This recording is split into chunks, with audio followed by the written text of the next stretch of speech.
Gently close your eyes.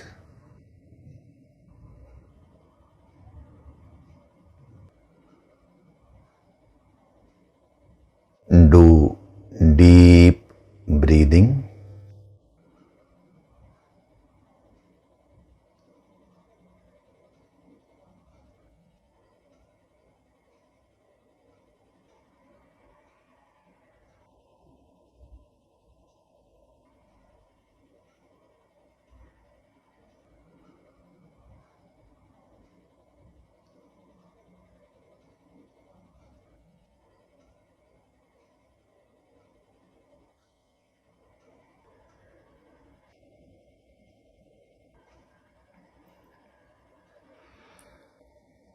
We'll chant Om once together. Synchronize the chanting of Om with your exhalation. Breathe in.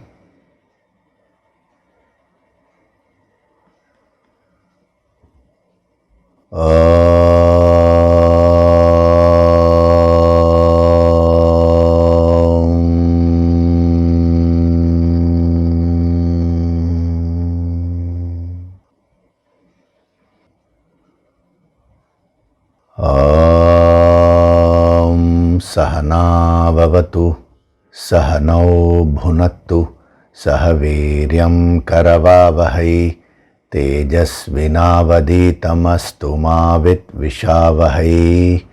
Om Shanti, Shanti, Shanti.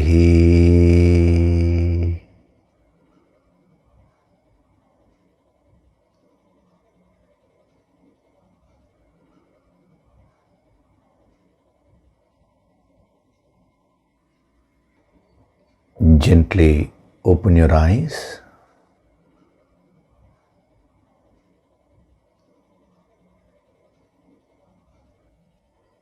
Together we'll chant from verses 68 to 72 of chapter 2.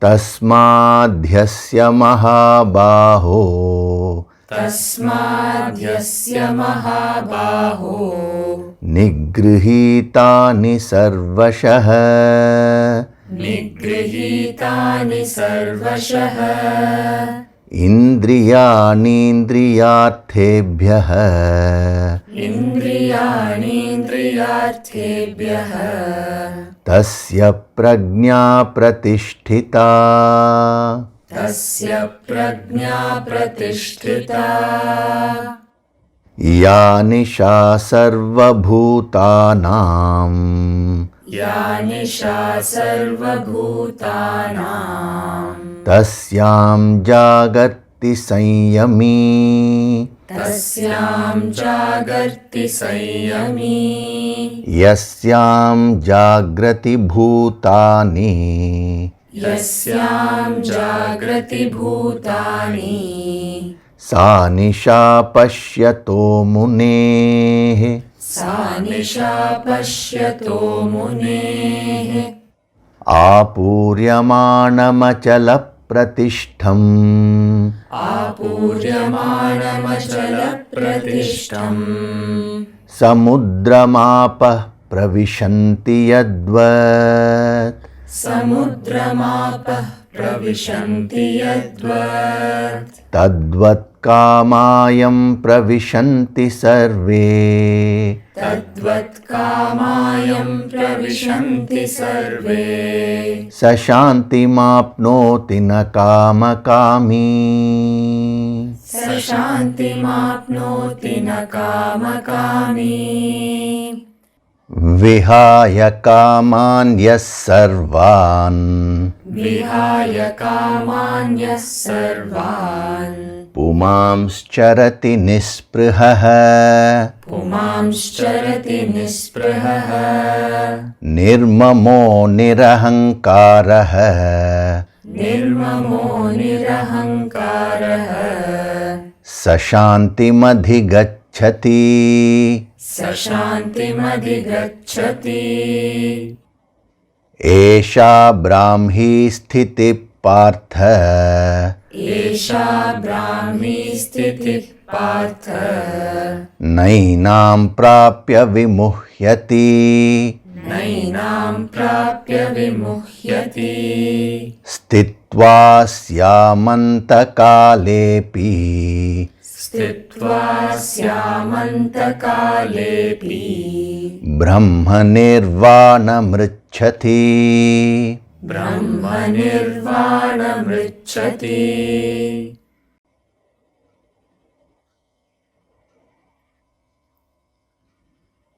Hari Om, and a very good day to all of you. So in the last few sessions, we have been seeing this amazing sadhana principle of nirahankara. As I told you, if you really go into the depth of spirituality, this is the only sadhana. Nirahankara means removal of ego. Every other sadhana which is being done ultimately is aimed to achieve this state of nirahankara.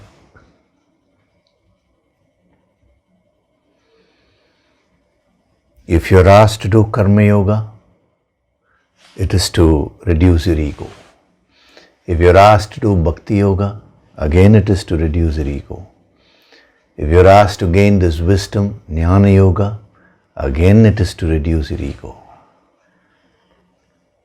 If you are asked to do yoga sankirtan sadhana, which is a higher level sadhana, to increase the shakti, again it is to get into the state of nirahankara. So if you actually absorb this principle, even if you are unable to straight away get into that state of absolute egolessness, but if you are able to absorb this, appreciate this, and absorb the principle to a certain extent, then what will happen is, when you do your sadhana, you will know the purpose of what you are doing. See, the mind is so deadly that whatever be its weaknesses, it tends to project anywhere it goes. See, when you're doing so many activities, the ego will be there. Now, as an antidote, the masters are asking you to do the spiritual practice, sadhana. But the same sadhana can be done in an egoistic way, and you may increase your ego using that sadhana. Then it is no longer true sadhana, it is not a spiritual practice, but the mind can play such tricks. That is what happened to Ravana. Ravana did a lot of sadhana, tapas. Actually, if you read the Ramayana, Ravana was one of the greatest Shiva Bhaktas. He was prepared to cut his head and sacrifice his life for the sake of Lord Shiva. So much of devotion he had. Yet, what happened is, he never used that devotion to lower his ego. He always used it to promote his ego.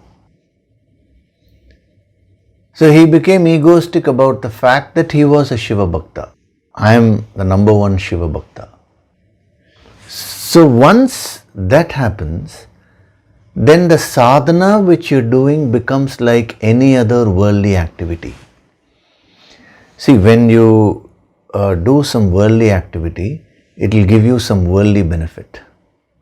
Now, when you do sadhana or spiritual activity, it will give you two things. One is the worldly benefit, the other is the spiritual benefit, the evolution. Now, since Ravana did it in an egoistic way, he did reap the partial benefits of sadhana, which was worldly benefits. He became the ruler of the three worlds. Even the gods were under him. He gained a lot of power, position. All these things he achieved. So the material benefits he did get. But the higher benefits of sadhana, the subtler benefits of sadhana, he never received them, which was spiritual evolution. In spite of being such a great devotee of Lord Shiva, in spite of doing so much of tapas, austerities, he did achieve the focus of mind to a very good extent. His sankalpa shakti was very strong. So all that he did do, but he didn't receive the higher benefits of sadhana. It stopped with the lower benefits. The moment it stops with the lower benefits, which means merely worldly benefits, then it is like doing any other worldly activity. Why do you need to do sadhana or tapas for that? You can engage yourself in the respect to worldly activity. Anyway, you will get the fruit.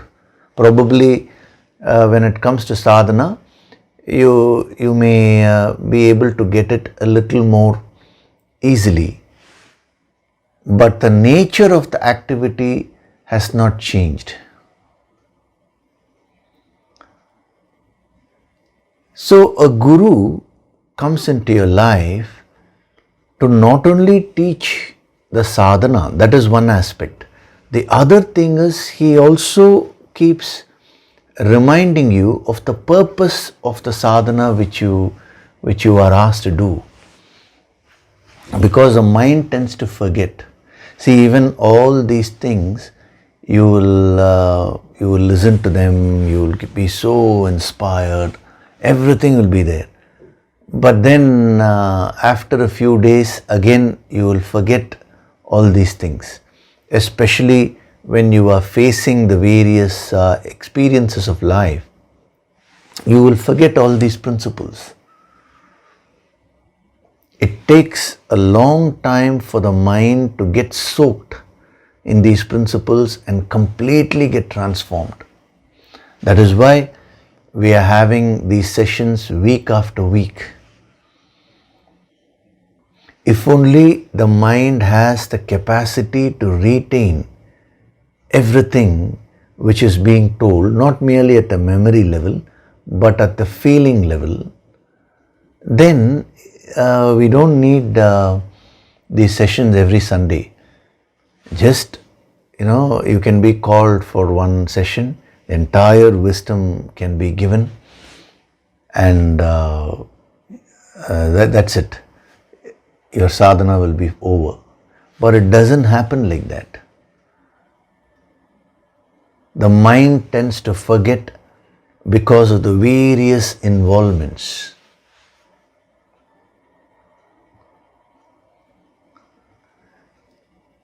See, you should understand the nature of your own mind. When you understand it properly, then you will not expect immediate results also. But at the same time, you will become very vigilant because you know that the mind will keep on slipping.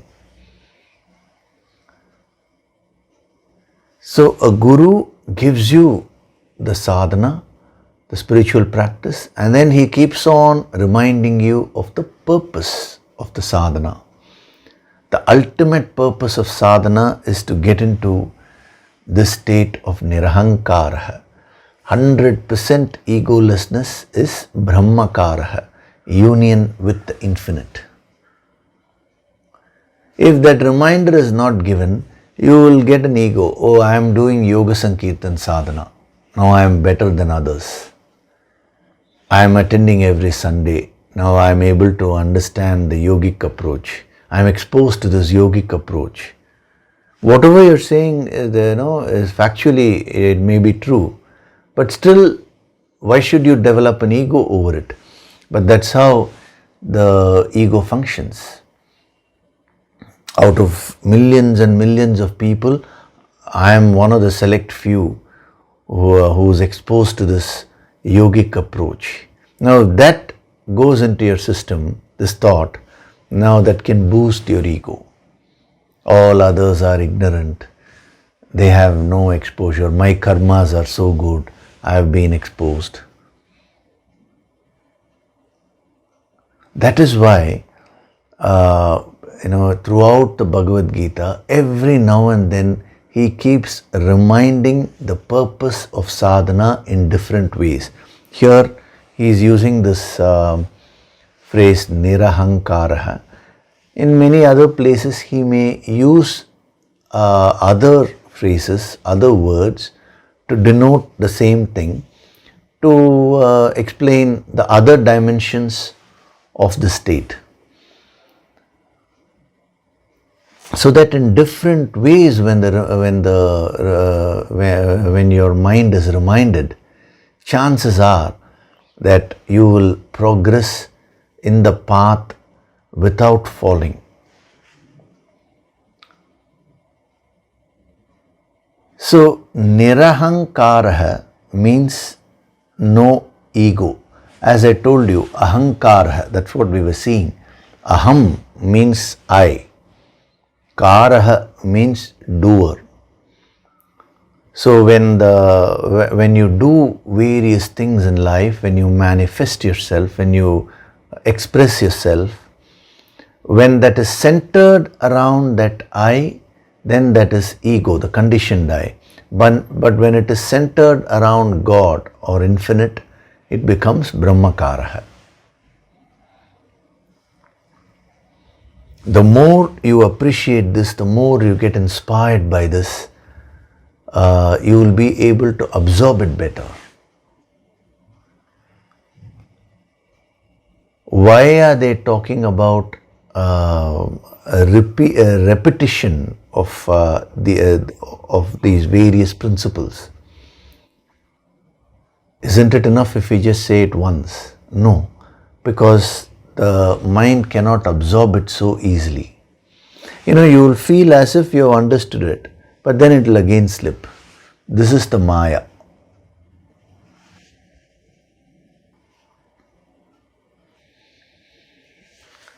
This is one thing. The other thing is, when it is said, all your expressions, when they are centered around the conditioned I, now that is called ego. Now you cannot forcefully get into the state of nirahankara at one go. The idea of exposing your mind to these higher thoughts is not to instantly drop the ego, because that is not possible. See, when your I is already conditioned, when you are in a conditioned state, conditioned by what? Conditioned by your own body, conditioned by your own emotions, mind, conditioned by your own thoughts, intellect. Now when it is already in a conditioned state, to say function without conditioning immediately makes no sense. But you will find the great masters repeating that in a forceful way, because as you begin to appreciate all this and as you start absorbing this, slowly, when you do your sadhana with this goal in mind. See, as you're absorbing this, this will go into the deeper layers of your mind. So unconsciously this will become your goal. Then when you do your sadhana, your I will start expanding, your consciousness will start expanding. Slowly, slowly you will come out of all your conditioning. And when you start coming out of your conditioning, then whatever you do, any expression of yours will automatically be in a state of nirahankara.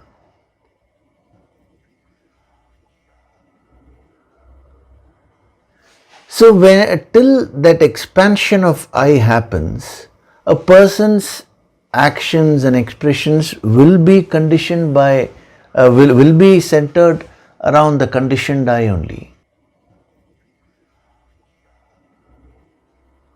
You know, I have received a question, a very interesting question.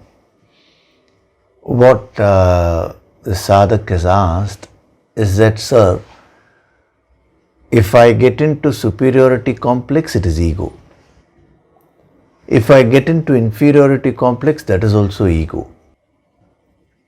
So if I use the word I too much, it is ego.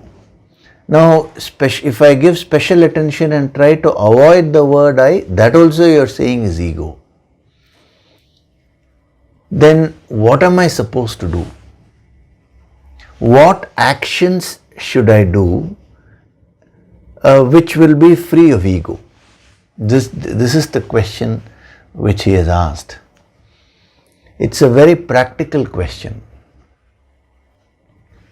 So when you ask what activities are bereft of ego, I would say it can be any activity or it can be no activity. That is, all activities can be bereft of ego, or we can say no activity is bereft of ego. How? See, the ego has nothing to do with the actions per se. It is to do with your internal attitude. Just by changing the activities, you cannot become egoless. This is what I told you when I explained that first dimension of karaha, which is doership, that is, I am the doer attitude. I had explained this very clearly. You have aham, the conditioned I, then you have karaha, which is your expressions, your manifestations in life. Now, the sadhana of nirahankaraha, ni means without. They are not saying without karaha, without actions. They are saying do everything in life without ego. So there is a big difference between the manifestations and the ego. Ego is internal, whereas the manifestations or expressions are external. So what activity should I take up so that the ego doesn't come? Means if the ego is there, any activity when done will be egoistic only. That is why I said, by giving up things externally, you cannot get into a state of sannyas. Sannyas means giving up the ego, the doership, not external things. So this is another illusion which the mind creates, the mind backed by the ego. Now let me look for those kind of activities where I can function without ego. Then again your focus is moving from expanding that I or reducing the ego to the karaha, which is actions. So when you are full of ego, when you are rich, you will be egoistic. When you are poor also, you will be egoistic. You know, so many stories have been given in our Puranas to illustrate this point. where they have depicted, for example, there is an episode where Lord Narada gets into a state of ego that I am the number one bhakta of Lord Narayana. Of course, I'm not getting into the full story now, full incident, because this is the relevant portion here.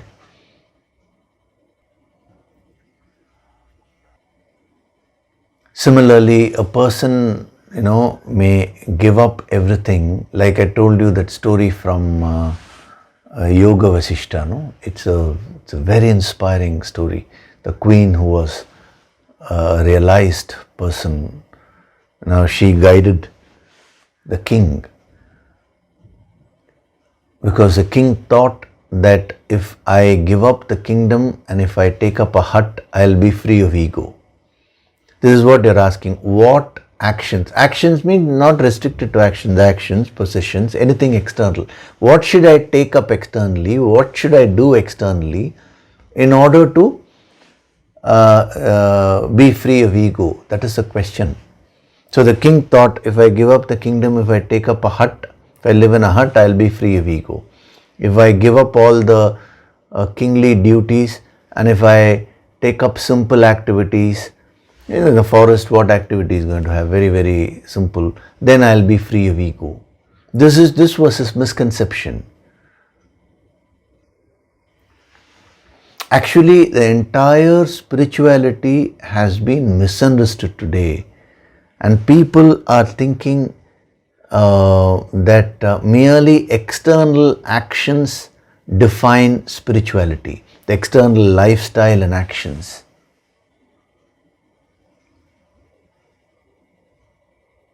That is why Adi Shankara said, Yogaratova Bhogaratova. You may be in yoga or bhoga, enjoyment. Sangaratova Sangavihina. You may be with company, without company. All these things do not really define whether you're a spiritual person or not. All these things do not determine. Yasya Brahmani Ramate Chittam. One who is centered around Brahman. That's what I was explaining to you. Brahmakaraha. That person only is spiritual, he says. So generally what we do is, we classify all activities, certain activities as worldly and certain activities as spiritual. And then we think we have to do these things, we have to avoid these things because they are unspiritual. And slowly by doing these activities, what happens is you get into a state of ego that I am developing spiritually. I am spiritual, I am spiritually developed. That itself is stemming from ego only. It is so deadly if you think about it.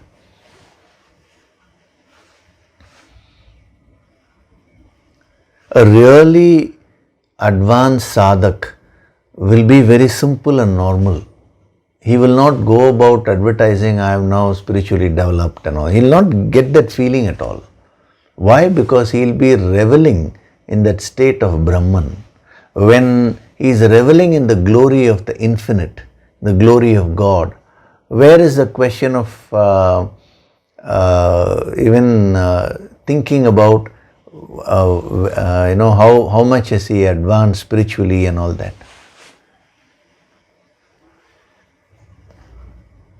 So come out of this misconception. Don't think that if you change your lifestyle, if you change your activities and pick up a few things, now immediately the ego will go.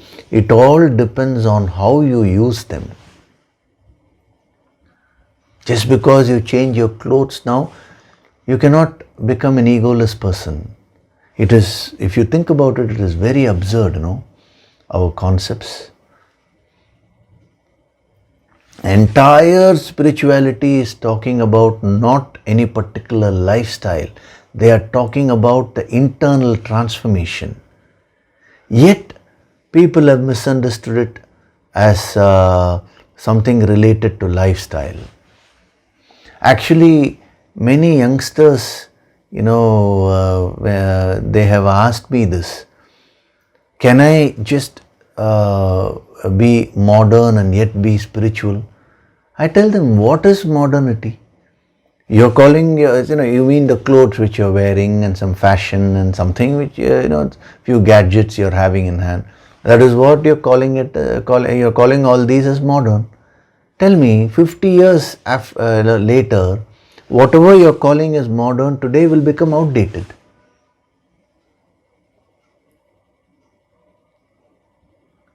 Actually, periodically, modernity itself keeps changing. Spirituality has nothing to do with all that.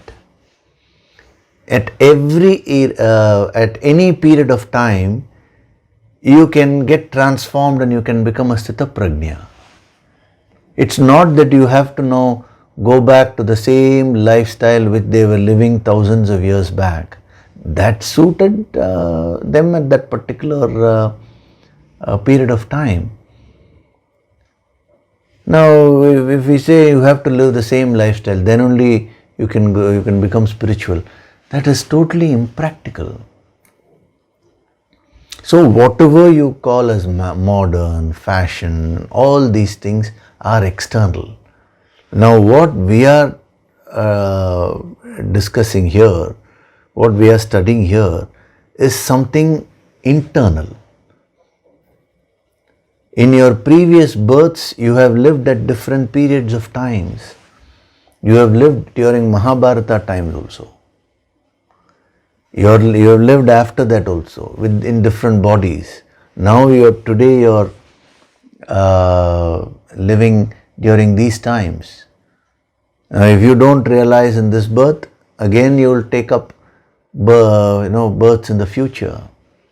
At every period of time, you lived a certain lifestyle. Now we are not talking about changing that lifestyle. Go along with whatever times you are living in. What you need to change or transform is your mind, so that you get into a state of nirahankara, expansion of I.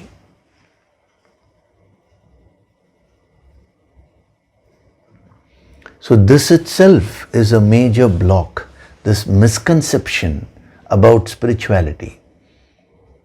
Every time this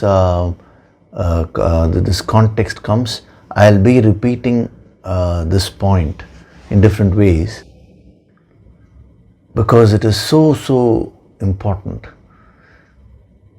to consider spirituality, or to restrict spirituality to merely some external activities and some external rituals and all that is totally ridiculous. Spirituality is such a great science. It's a science of inner mastery. It's a science of inner transformation. Everything else you see, culture, as I told you, whether modernity or fashion, everything is all external. But here when he says nirahankaraha, divided, karaha is external. Whatever culture you're coming from, whatever activities you're doing, one person may be a teacher, another person may be a cricketer, a third person may be a singer. All that is karaha. Anything external is karaha. So ahankaraha means doing all that centered around the conditioned I. Brahmakaraha means doing all these activities but being centered around Brahman or God. It is an internal phenomenon.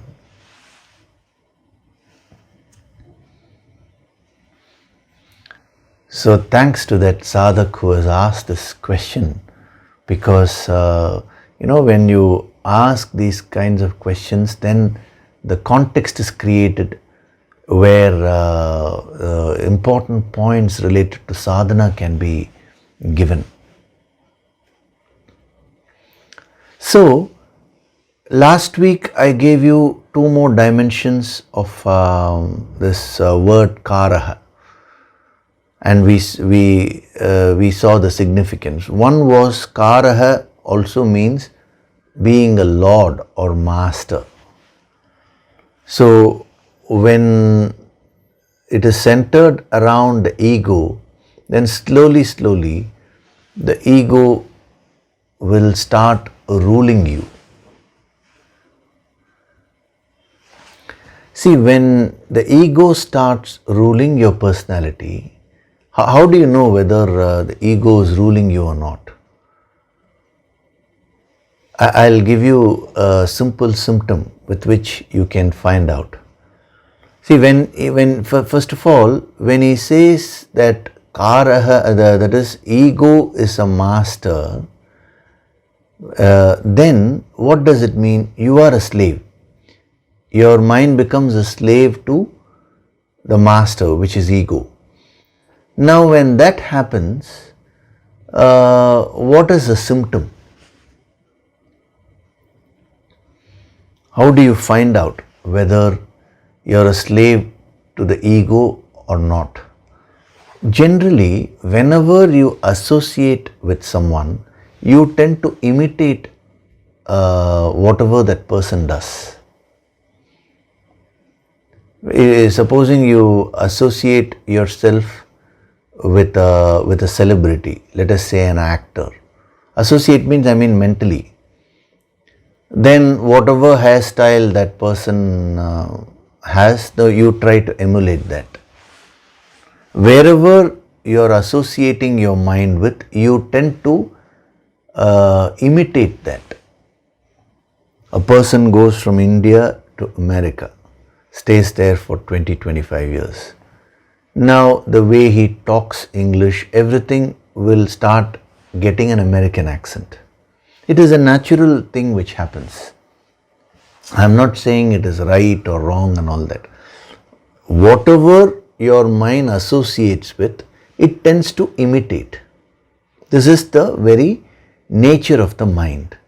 So when the mind associates itself with the ego wants to rule. The ego wants to be the Lord, the Master. Now, the mind will also start imitating that. So when you associate with the ego, your mind will want to control others. If you have this tendency to control others, immediately understand that the ego has started influencing you to a very good extent. The ego has actually started ruling you. You know, in the Puranic stories, they talk about this character called Kamsa, who was Krishna's uncle. Now, it's so beautifully depicted. He was a king of Mathura. Mathura means sweetness, you know. So he was a king of Mathura. He actually imprisoned his own father in order to become the king. See, this is the ego, wanting to take up power and everything forcefully, wanting to control everyone. And he put a rule: nobody should do anything against his wishes. Whatever he says, only people have to do.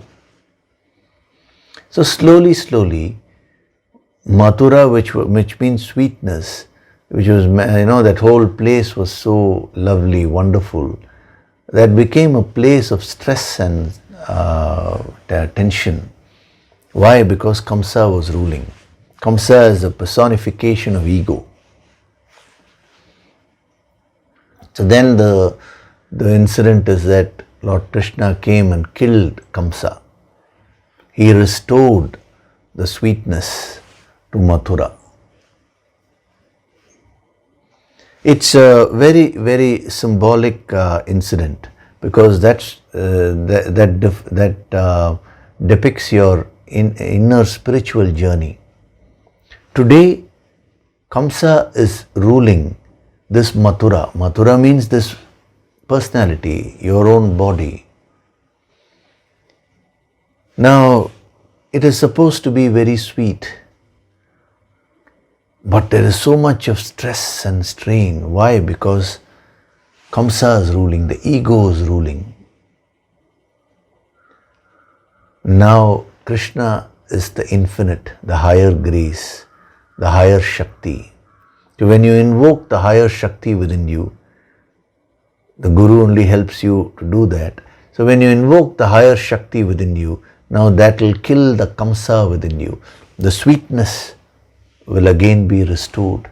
The sweetness, the infinite bliss of Brahman will be restored within you.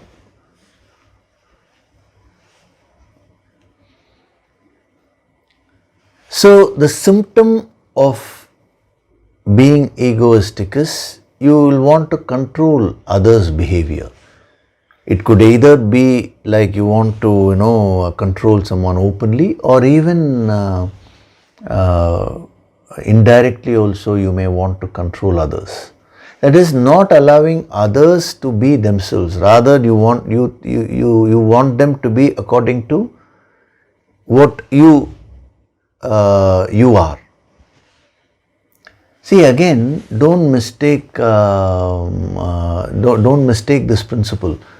Supposing you say things have to be done on time and your subordinate is not coming on time. Now, immediately don't apply this foolishly and say, how can I control my subordinate? Your team member, he is not coming on time every day, due to which the work is getting spoiled.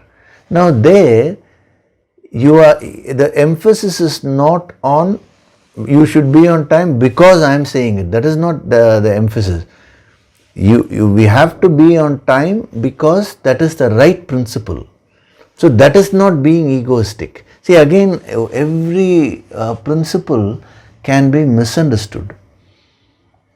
So I am talking about the tendency to control others, that is emphasizing on the fact that I am saying it, therefore you have to listen to it. That is ego. So this dimension of Lord or Master is very deadly, because once the ego starts ruling you, there is going to be so much of turmoil and stress within you. If anyone doesn't listen to you, immediately you lose your peace of mind. It could manifest in a small way with respect to your near and dear ones also, where you try to control the other person and you may be getting agitated. So in these small areas, you can start practicing this. It is not a question of who is right, whether you are right or whether the other person is right. It is a question of what is right. If you know that this is the right thing to do, now whether it is you or the other person, both should follow that. So if the other person doesn't follow, for you to say that, listen, this is the right thing to do, this will benefit us, for you to say that is not ego. But irrespective of what is right, if you try to impose your likes and dislikes, your preferences on others, whether a preference is right or not right, you've never analyzed, then that is ego. That is this dimension, Lord or Master. And then we saw this dimension of determination.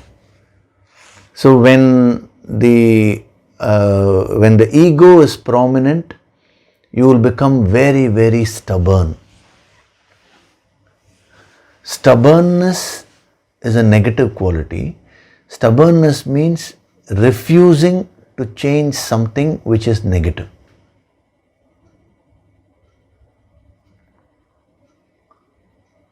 Refusing to to change your path, even when you know that this path is destructive. That is what is called as stubbornness. It can manifest at the physical level, at the speech level, at the emotional level, at the thought level. Sometimes a person becomes very stubborn with his thinking. So that is a result of being centered around the conditioned I. So as you expand your I, as you become one with the infinite in stages, you will find that the stubbornness will start reducing. You will become very flexible, but at the same time, the stubbornness will be replaced by this wonderful quality of determination. Determination means the quality which helps you to be consistent in doing the right things.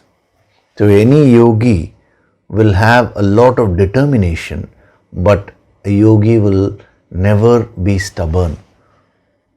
See, supposing a yogi makes a mistake, he or she will not hesitate to apologize. The moment he comes to know that it is a mistake, he'll immediately say sorry, because no ego.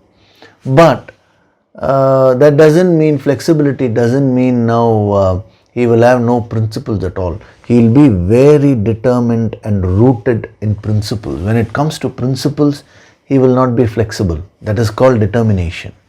When I say principles, I'm talking of higher principles.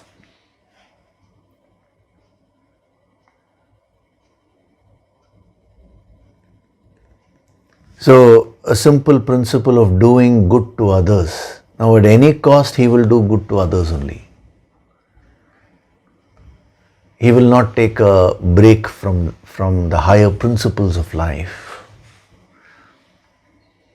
So, the sadhana here, nirahankaraha, with respect to this particular dimension, is locating your areas of stubbornness within you and transforming the stubbornness to determination. See, the same energy, when it is directed towards negative things without any control, it is called stubbornness. When the same energy is directed towards positive things consciously with control, it is called determination. So the fact that you are stubborn means there is also a positive element there. All you have to do is to gain control over that energy and direct it towards positive things. Then you can become an achiever. You can become a sthita prajna.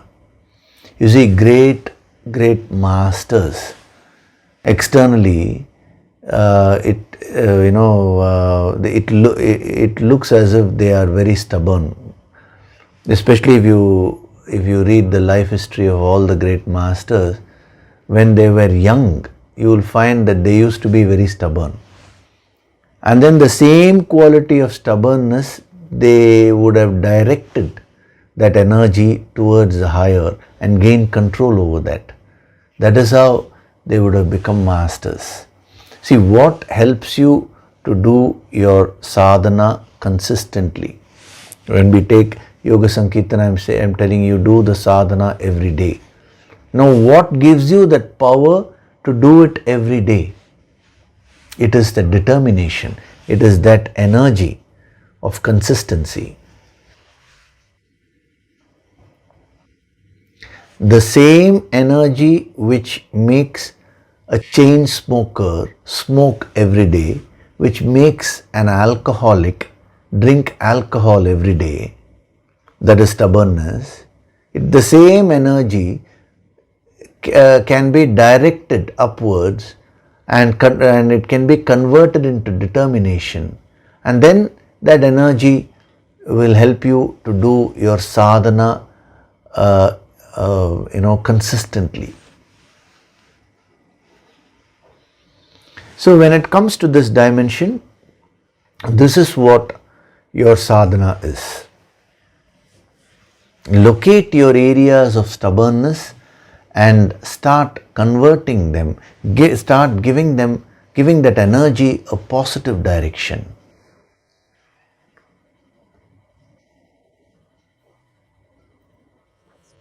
Now, I'll give you a few more dimensions of karaha and how it's related to ego. We'll see that. Another dimension of karaha is power, strength. When we say karaha, karaha denotes power or strength.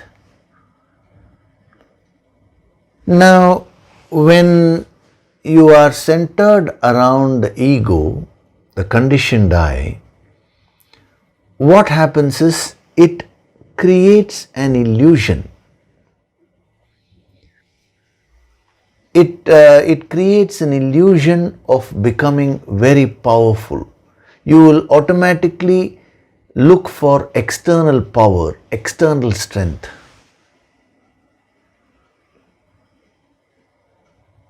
Ego always forces you to, acquire external strength. It forces you means it urges you.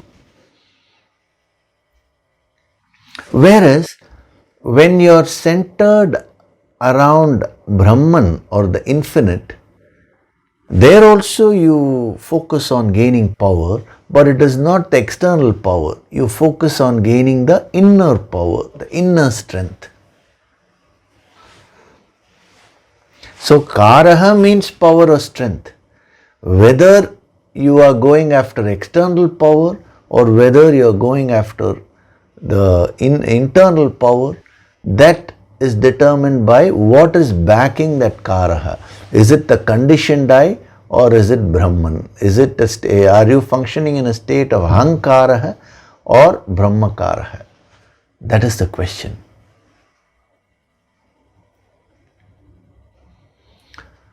So when Duryodhana approached Lord Krishna to ask him for help, Shakuni was particular. He said, go and ask Krishna because he is your cousin only. He is equally related to you as he is related to Arjuna. So you go and ask him for help, ask him to support us in the war. And if you are able to bring Krishna this side, by hook or by crook, try that, bring him to our side, then victory will be ours. This was Shakuni's advice to Duryodhana. So Duryodhana went to ask Krishna for help. But Krishna was acting as if he was lying down, sleeping.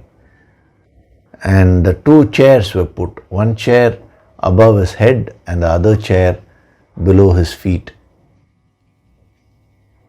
Now, he could have gone and sat in one of the chairs. Now, Duryodhana's ego prevented him from going and sitting under Krishna's feet. He said, why should I sit there? I'll sit on top of, above his head. So he went and sat on the other chair. And then Arjuna came. When Arjuna came, he bowed down to Krishna and he sat on the chair which was below his feet.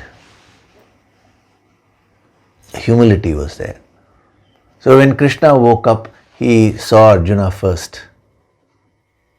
And then Duryodhana said, I only came first. So, you should give me the opportunity to ask you whatever I want, first. You should give me the first preference.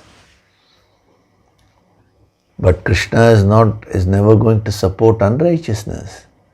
So he said, Duryodhana, you may have come first, but I saw Arjuna only first. Therefore, my duty is to help both of you.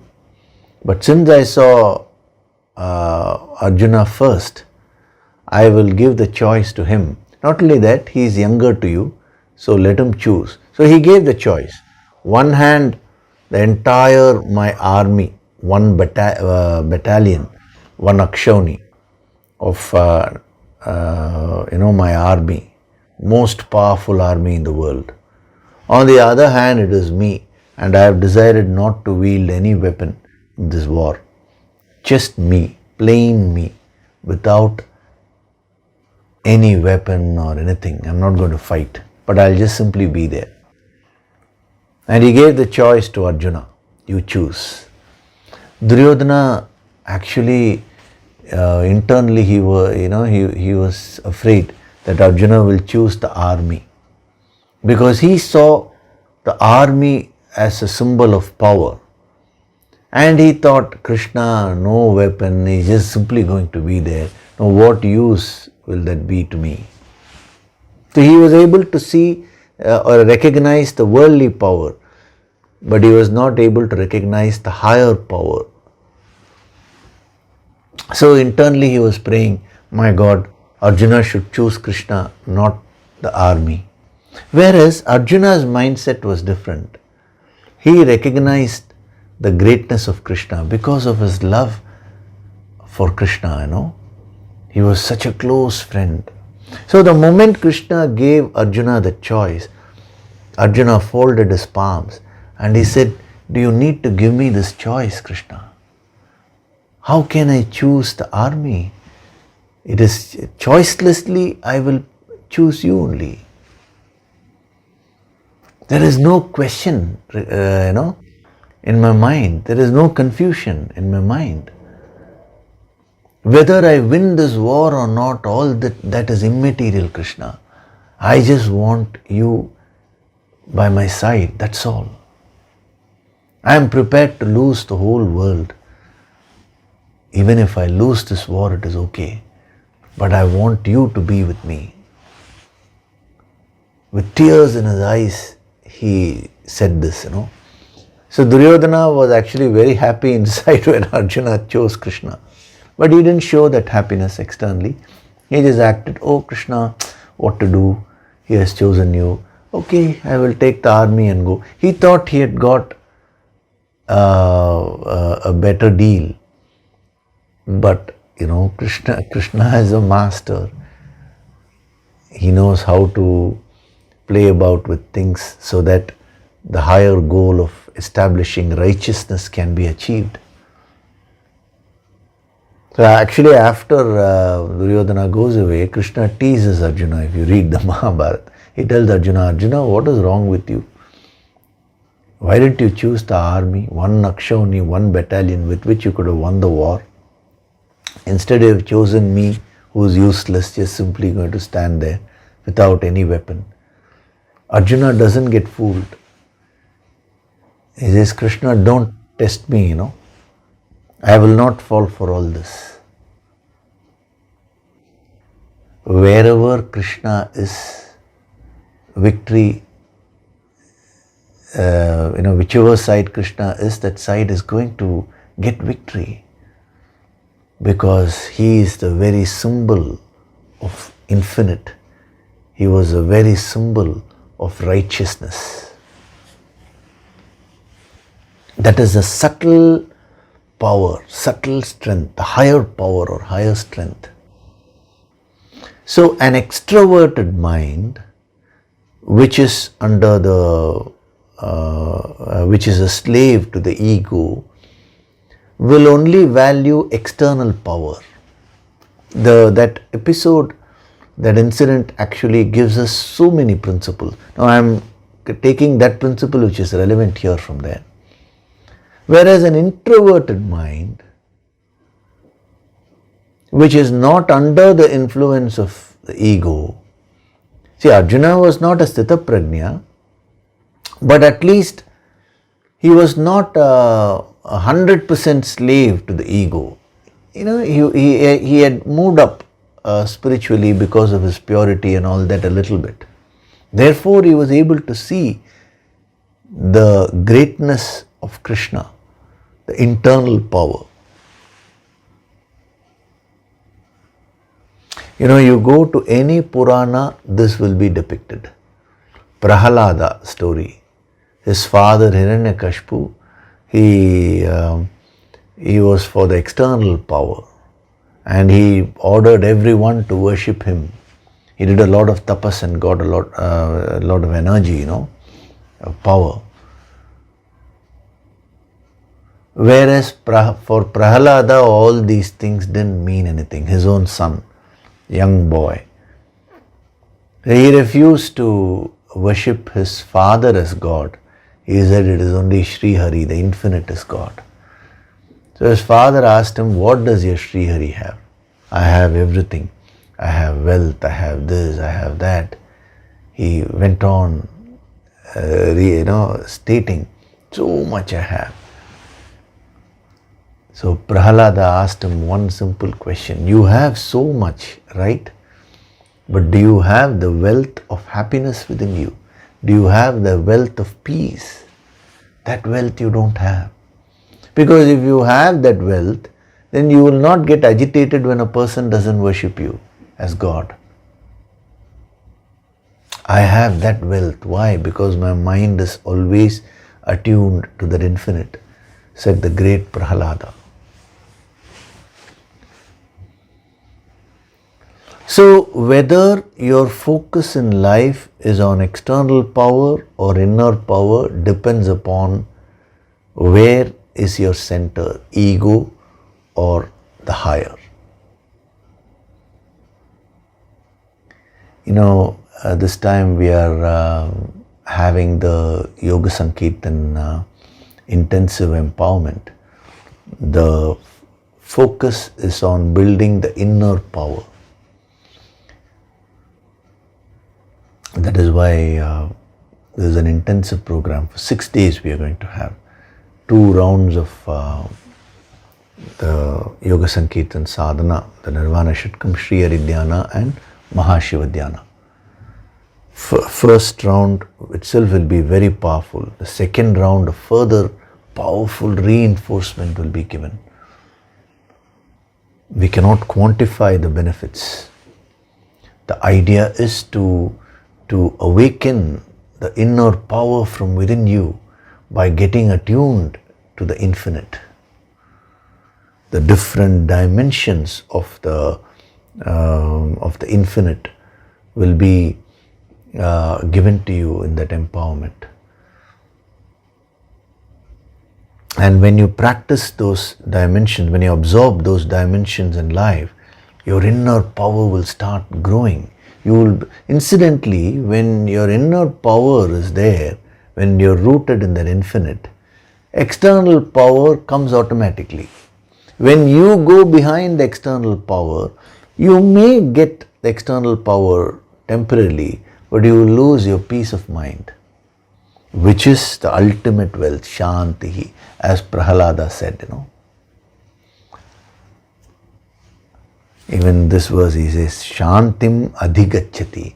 So one who goes after internal power will become successful in the world also. That is incidental. But more than that, he will gain the inner wealth of peace. Whereas one who goes merely after the external power or strength may get some success temporarily, but will never be peaceful, will be highly stressed. So that is this dimension, power or strength. And then I'll give you one more dimension today. Karaha also means a heap of snow. Snow which covers the mountain in that context, A heap of snow. It is such a beautiful dimension. If you per se take snow, it is so pure, white, It has a cooling effect. But when the same snow covers the mountain, you can never see the mountain. It is the same thing with respect to your personality. When you're centered around the infinite within you, when you're in a state of Brahmakaraha, then you will become as pure as the snow. See, snow has 2 aspects. One is the purity, the other is the quality of covering the mountain. So when you are centered around the ego, then the purity will not function. Rather, that will just cover up the mountain within you. Mountain means the infinite strength which you have within you, the infinite reality within you. So depending upon what your center is, it can work as a source of purity in every expression of yours, or it can work as a source of covering. Covering means ignorance. You may be in a state of ignorance.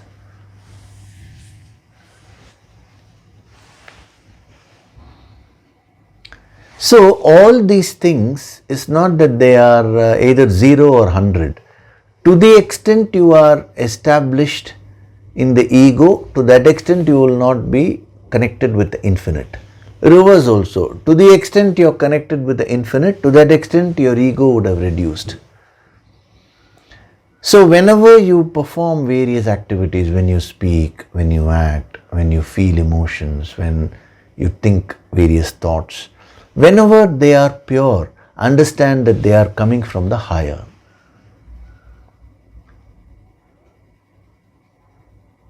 Whenever they are destructive, when they are negative, understand that they are coming from the ego.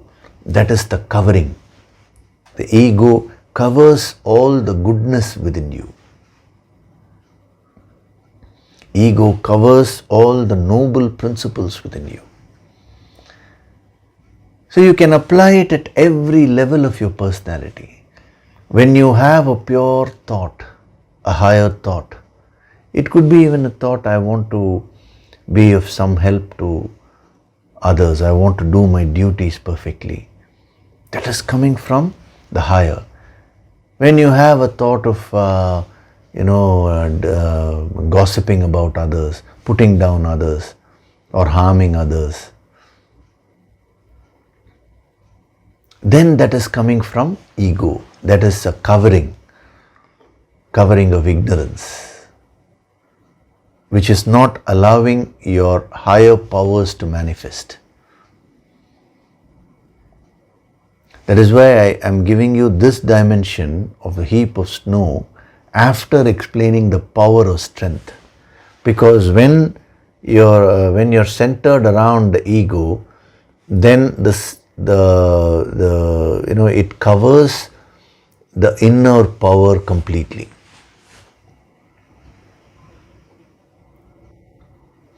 Now, similarly, at the emotional level, you can see, when you have pure emotions which give you a lot of strength, emotions of unconditional love, emotions of gratitude, various other positive emotions you take, even emotion of cheer, happiness, all these things are coming from the higher. Whenever you have an impure emotion, anger, jealousy, sorrow, now that is coming from identification with the limited I.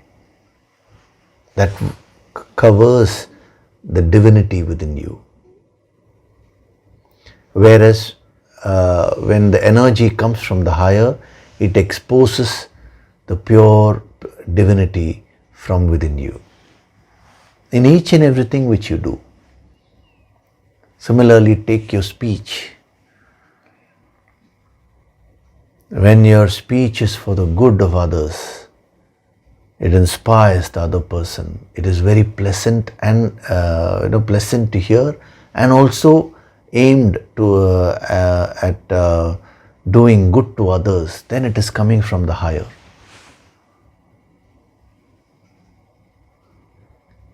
When the same speech is aimed at destroying the confidence of another person or criticizing others, then that becomes a covering. It covers the divinity within you. Similarly, actions also. So you can apply this dimension at any level of your personality. It doesn't matter what your expression is, whether your expression is gross or subtle, this principle will still work. So as you do your sadhana and you begin to expand your I, the divinity which is covered today will start getting exposed. The purity from within will start manifesting. When you take a small baby, the baby has not yet developed any big ego. Now you can see that the baby is so pure. So when there is ego, the purity is covered. When there is no ego, you can see the purity shines forth. When you look into the eyes of a newborn baby, now there is so much of purity, isn't it? Innocence. When you see the eyes of any master, you will see the same purity, same innocence. It is just that as the baby grows up, the ego starts manifesting. It loses its purity. It comes out of the state of purity. Whereas a true master never comes out of the state of purity, because there is no impurity buried. He has resolved all that. That is how he has gotten into a state of purity. And whenever you are in a state of purity, you will become very, very powerful.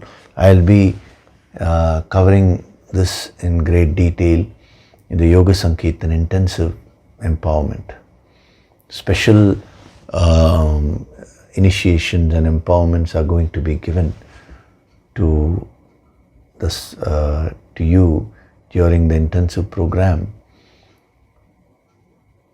After that, when you start practicing those principles, those tips which will be given, you will find that the rate of purification within you will increase in leaps, So this is another powerful dimension of karaha. So whether the karaha, that is your expressions, action, speech, emotions, thoughts, all those expressions, whether your expressions are divine or whether your expressions are not divine, depends upon what is backing your expressions. Is it ego, aham, or is it Brahman, the infinite? So the very purpose of the sadhana, the very purpose of all these sessions is to slowly shift your center from aham to Brahman, from the ego limited I to the infinite I, which is the supreme. You may call it God, you may call it infinite, you may call it supreme reality, you may call that power as Shiva, as Vishnu. Doesn't matter what name you use, as Shakti, Lakshmi, Saraswati, any name you give, doesn't matter.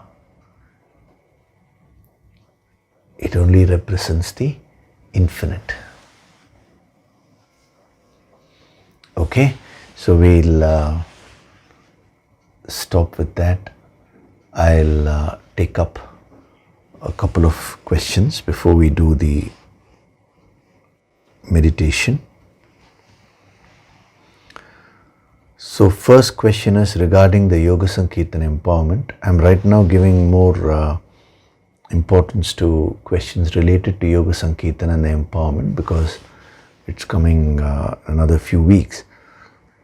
So Pranam Yogishri, I am a beginner to the Yoga Sankirtan sadhana. I have just started listening to the weekly discourses a month ago. I finished the 10-day powerful healing course also. Excellent. Within a month you have done that also. So my question is, am I too immature to attend the Yoga Sankirtan intensive course? Will I be able to receive the energy? The fact that you are asking this question itself means you are not immature. That itself shows a certain level of maturity. See, be very, very clear.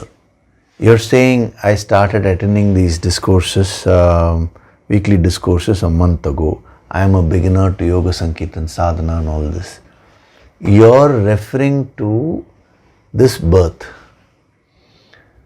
But in spirituality, we see the journey of the soul, not of the body.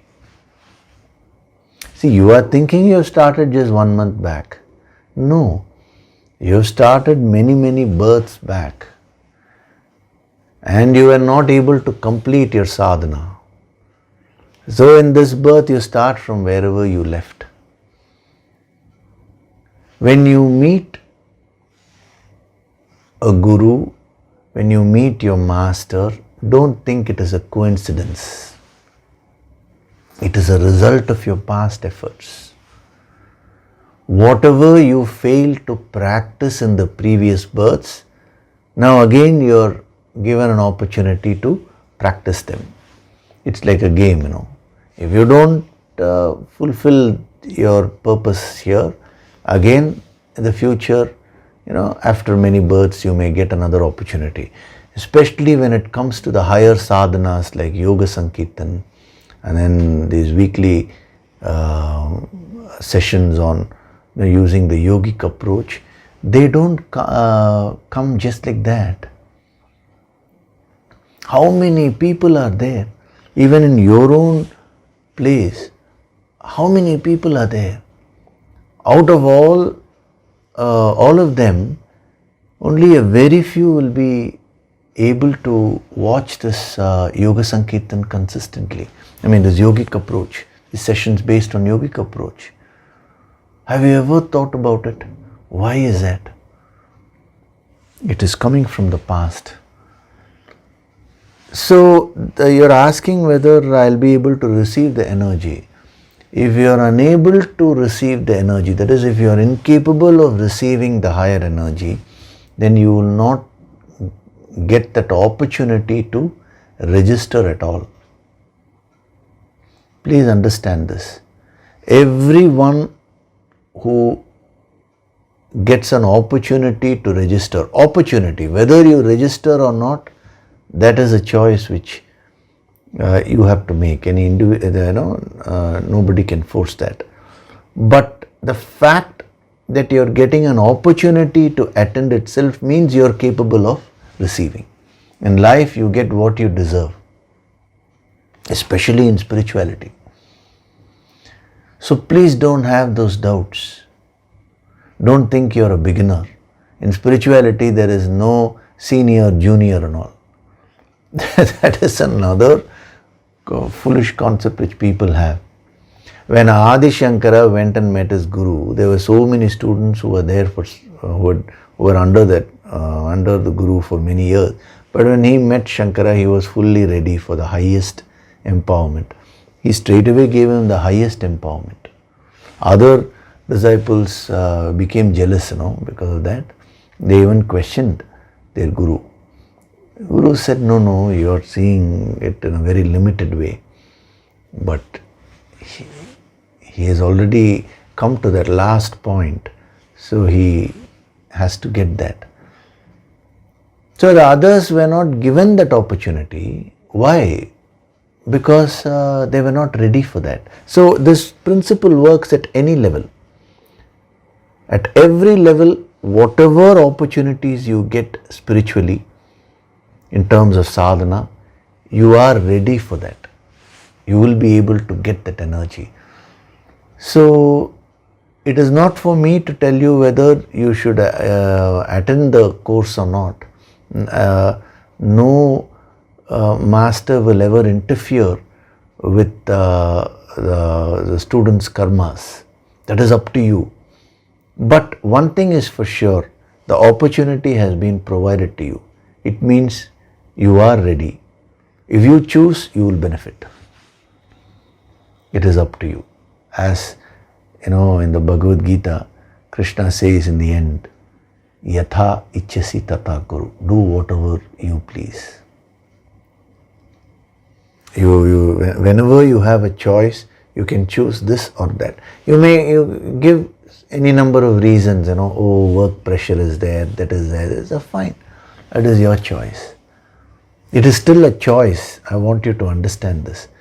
There is a message for other sadhaks also who have asked similar questions. There is one more person has asked, Sir April, I have a lot of work. There's so much of pressure from work. The same person had sent a mail during the 22-day program during December also. He said a lot of work pressure was there. Now also he's asking that. So how do I, will this be available later on? Can I attend? I don't know all that. Whatever comes in the meditation, I just implement that. You've been given the opportunity now. That too, the timings are from 5 to 7 in the morning, and that's going to be kept for 20 hours because people from different time zones are attending that. So it is, if you have, where there is a will, there is a way. This is a higher sadhana. These are all, empowerment itself means the level increases, and this is further intensive also. So there is no question of being lenient and all this. I am already very lenient. I put lesser filters. If you go to the Himalayas, you cannot get it so easily like this. So more than this, don't cheapen it further by saying, have it at some other date, sir. During this month, I am getting guests, to my family. Exactly, one lady actually sent a mail during the Prana Tattva level. She said, sir, exactly on the day of the, when the course is starting, I am getting some people, some of my relatives are coming and staying with me. So can the dates be shifted? I think that is reducing the sanctity of the empowerment, So these higher empowerments are meant for people who are very serious, who want to become one with the infinite, who want to manifest their infinite powers. There itself, if you are asking for a compromise, then how can you get the full benefit? So that is a test, a small test given to you. One who overcomes all those difficulties and comes, that person will be able to absorb. That's why I put many filters. It's not so simple just registering and attending. There are so many filters which have been put. All those you can either view them as blocks, not allowing you to attend, or you can see them as tests, which I need to overcome and attend. It is up to you. Okay, so this is also a test only. These thoughts, can I receive energy or not and all that. Be supremely confident about your abilities. Your connection is with God, and the Guru is there to serve you, to help you get connected, to guide you in that path. So where there is a will, there is a way. Simple. Okay, so I thought of taking another question today, but this itself took some time. So I'll take up other questions in the coming weeks. So sit in a relaxed way.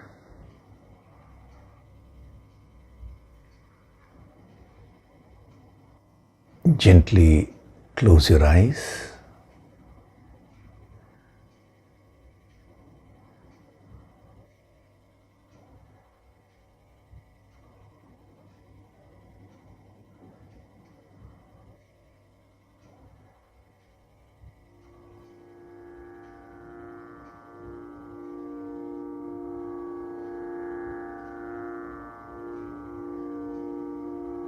Do deep breathing.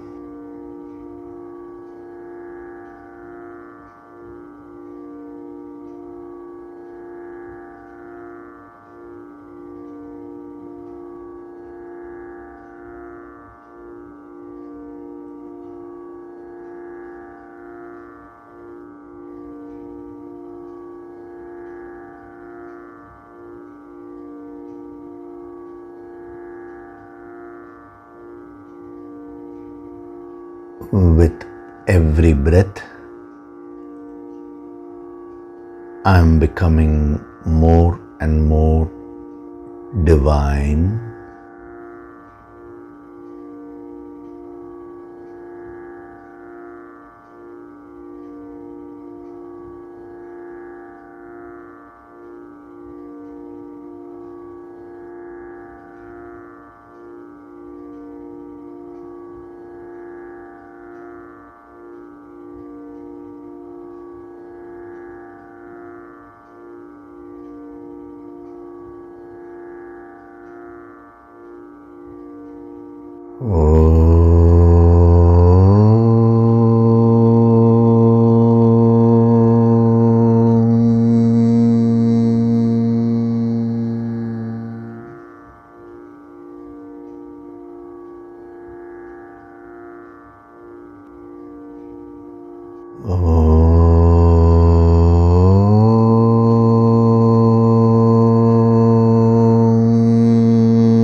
With every breath, my consciousness is continuously expanding.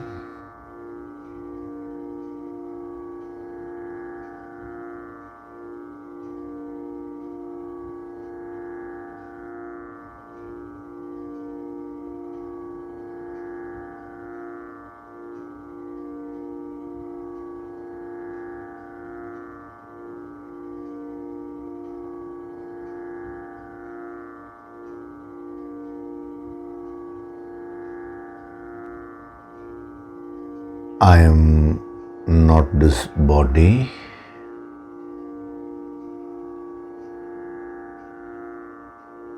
I am not this mind. I am not this intellect.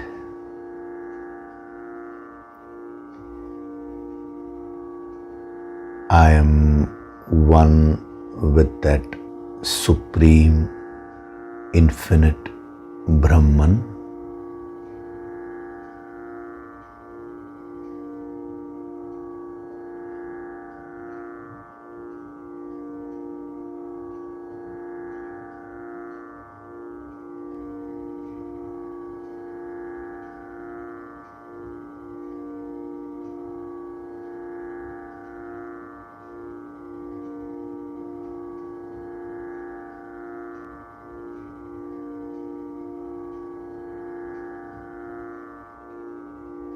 My ultimate purpose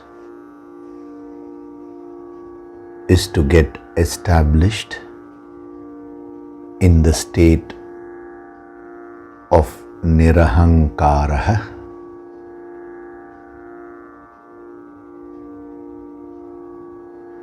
being completely free of ego.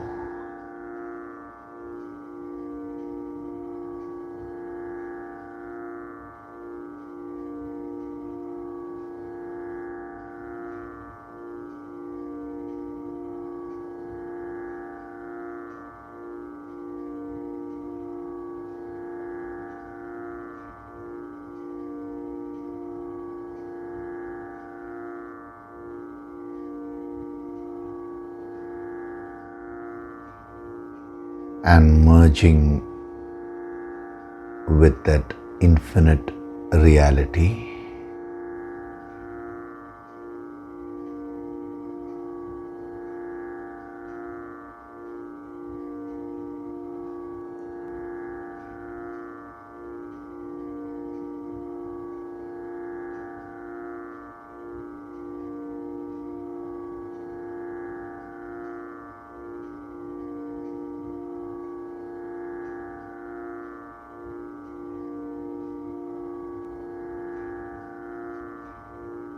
keeping this ultimate goal in mind, I choose to do my sadhana diligently.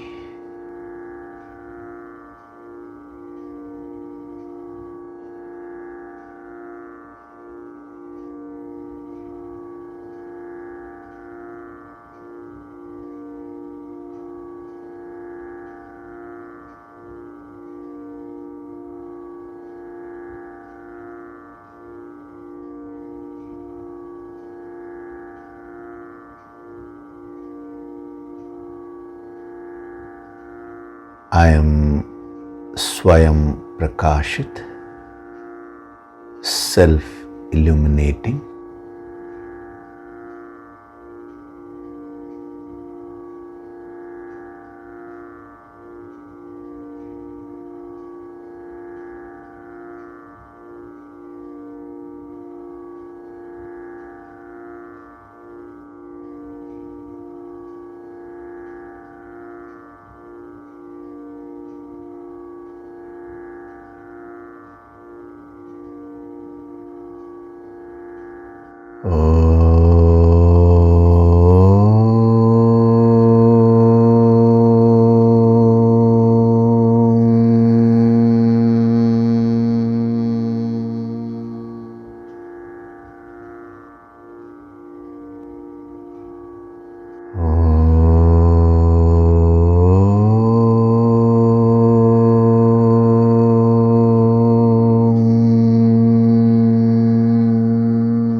Offer your gratitude to God Supreme.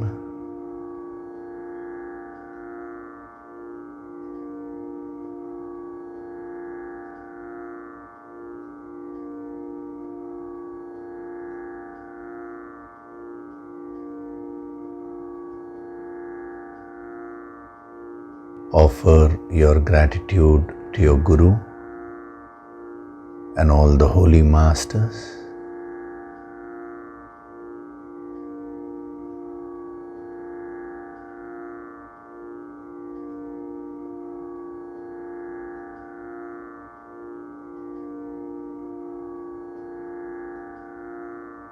Slowly come back. Wriggle your fingers, your toes. Rub your palms together to create a warmth.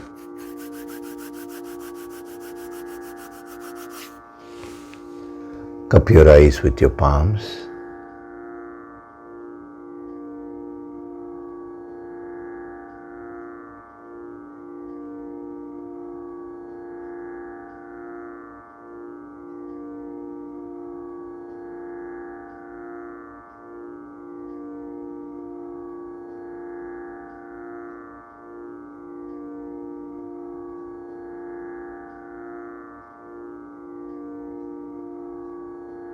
Gently rub your eyes, cheeks, forehead, top of the head, back of the head and neck. Slowly open your eyes.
Welcome back.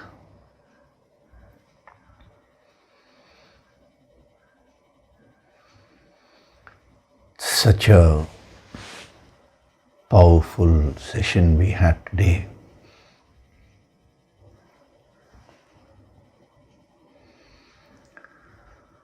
These sessions are meant to inspire you emotionally and at the same time fix your ultimate purpose in the deeper layers of your mind.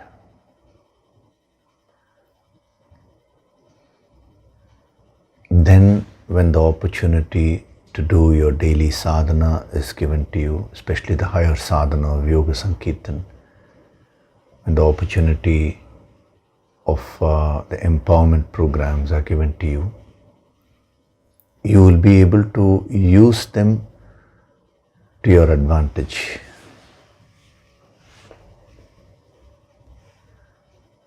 When your goal is not fixed, the sadhana will become mechanical.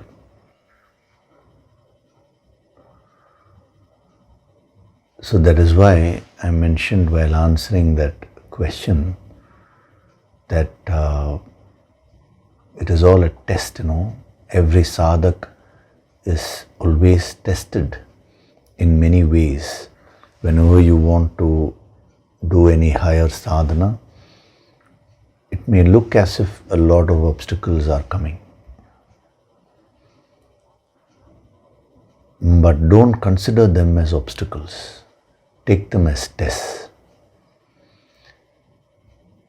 Certain challenges, when we overcome, we grow internally in terms of becoming a more strong person. That prepares us to get the higher empowerment, higher energy. It is a preparation, actually. Very interesting. Because if you go to the Himalayas, the great Siddhas, masters, they give such tough tests, which is very difficult to pass. But for a person who passes that, they give, they reveal the higher secrets to a very good extent. You may ask me why? Because you require a strong vessel to receive this higher energy. That is why.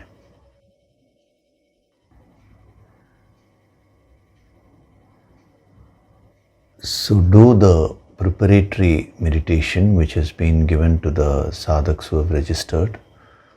Do that on a daily basis. That is going to prepare you. This time the energy levels are going to be quite high, and 3-4 initiations or empowerments are going to be given apart from the regular Yoga Sankirtan empowerment, which will be a tremendous boost in your sadhana. So that is why the preparation is also very important, and every day the healing is being given, a lot of healing is being given, healing energy has been infused in the preparatory meditation itself. So you will find a lot of blocks getting cleared just by doing that meditation. Okay. So we'll continue with this verse in the next session. We'll go into more depth. Thank you very much. Hari Om.